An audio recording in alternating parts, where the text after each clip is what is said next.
Hoje vamos falar sobre forças de atrito e resistências do ar. A força de atrito não é nada mais uma força que se opõe ao movimento de um corpo. Portanto, não só a força de atrito existe no contacto com dois corpos, como também temos a resistência do ar. Essa resistência do ar vai se opor também ao movimento do corpo.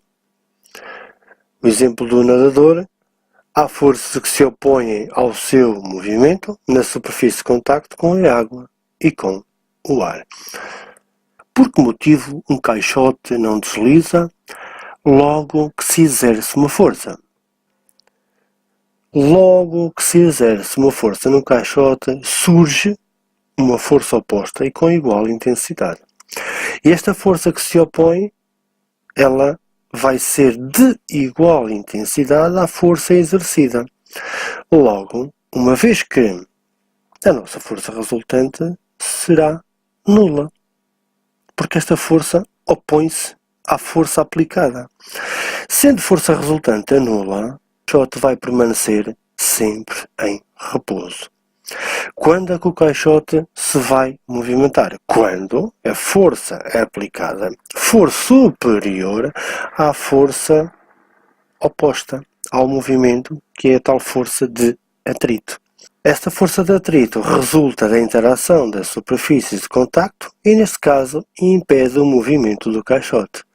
Representa-se sempre por um vetor com sentido oposto ao do deslizamento. A força de atrito, e isto convém ficar bem explícito, a força de atrito ela existe antes e depois do deslizamento. Ou seja, a partir do momento, e reparem nesta situação, a força aplicada e a força de atrito, a partir do momento que esta força aplicada vai aumentar, aumenta também a força de atrito.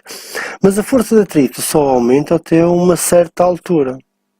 A partir daí, quando a força aplicada é superior à força de atrito, vamos ter então o deslizamento do caixote. A intensidade da força de atrito aumenta à medida que aumenta a intensidade da força aplicada no caixote. A partir do momento que a força aplicada é superior à força de atrito, o caixote deixa de estar num estado de repouso e passa para um estado de movimento.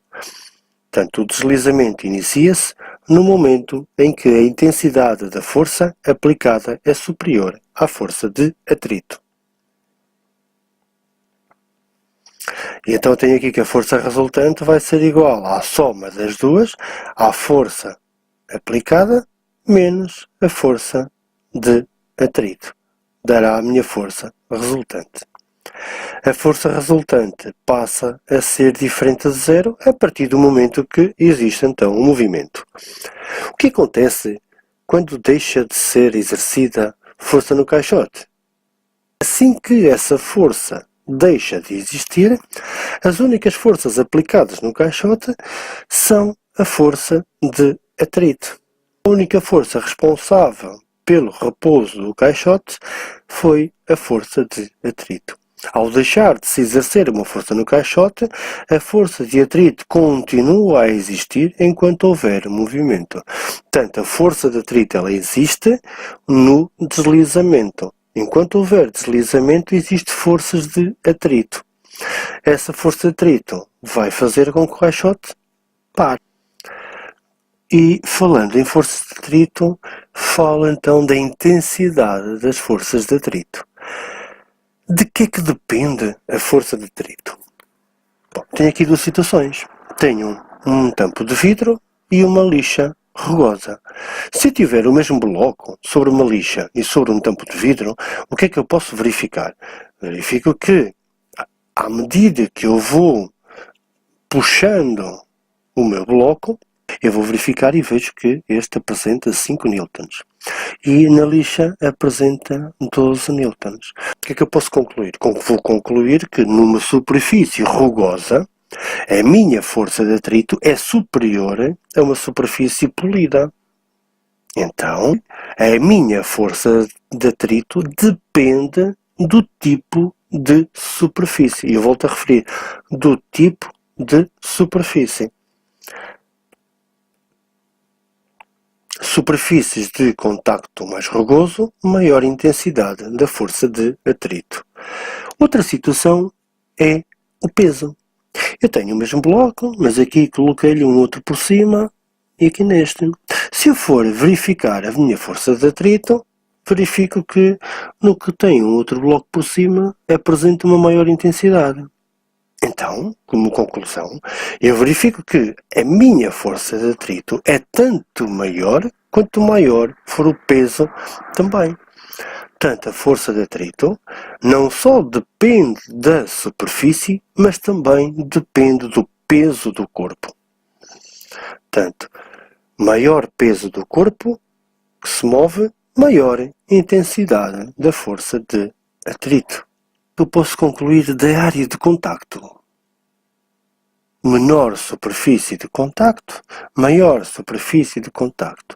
Se eu for verificar, uma vez que o tipo da superfície é o mesmo, o bloco é que tinha uma área de contacto diferente, eu verifiquei que a intensidade num e a intensidade no outro eram iguais. Bem, se eu concluo que as intensidades são as mesmas, eu vou concluir que a minha força de atrito não vai depender da área de contacto. E eu volto a referir isto que é muito importante. A força de atrito não depende da área. Depende do tipo de superfície e do peso. A intensidade da força de atrito não depende da área da superfície de contacto. A força mínima necessária para deslocar os blocos com o mesmo peso, mas com áreas diferentes da superfície de contacto, é igual nos dois casos. E agora como é que eu posso reduzir estas minhas forças de atrito? Já vi que forças de atrito elas podem ser úteis e prejudiciais também. Eu, no rolamento, por exemplo, como é que eu vou reduzir estas forças de atrito? Se eu lubrificar muito bem também, eu vou reduzir as minhas forças de atrito. Usando rolamentos bem lubrificados, as superfícies deixam de raspar, passando a rolar umas sobre as outras, o atrito passa a ser menor. Força de atrito menor neste tipo de superfície quando elas são lubrificadas. As estradas são asfaltadas para reduzir o atrito. Num terreno irregular ou na areia, o atrito é muito grande. As dobradiças das portas são lubrificadas para reduzir o atrito, facilitando o movimento. Ou seja, nós aqui temos situações em que o atrito pode ser útil, o atrito pode ser prejudicial, ser muito útil. Por vezes, para tornar o movimento mais seguro, recorre-se a processos que aumentam o atrito. A rugosidade e a natureza da borracha permite aumentar o atrito. A rugosidade das luvas do guarda-redes permite aumentar o atrito com a bola. Alguns atletas usam um pó branco nas mãos para eliminar o suor e aumentar o atrito. Agora, o que é esta resistência do ar? Quando um corpo em movimento contacta com o ar, surge no corpo uma força que se opõe ao movimento devido à interação entre a superfície do corpo e o ar.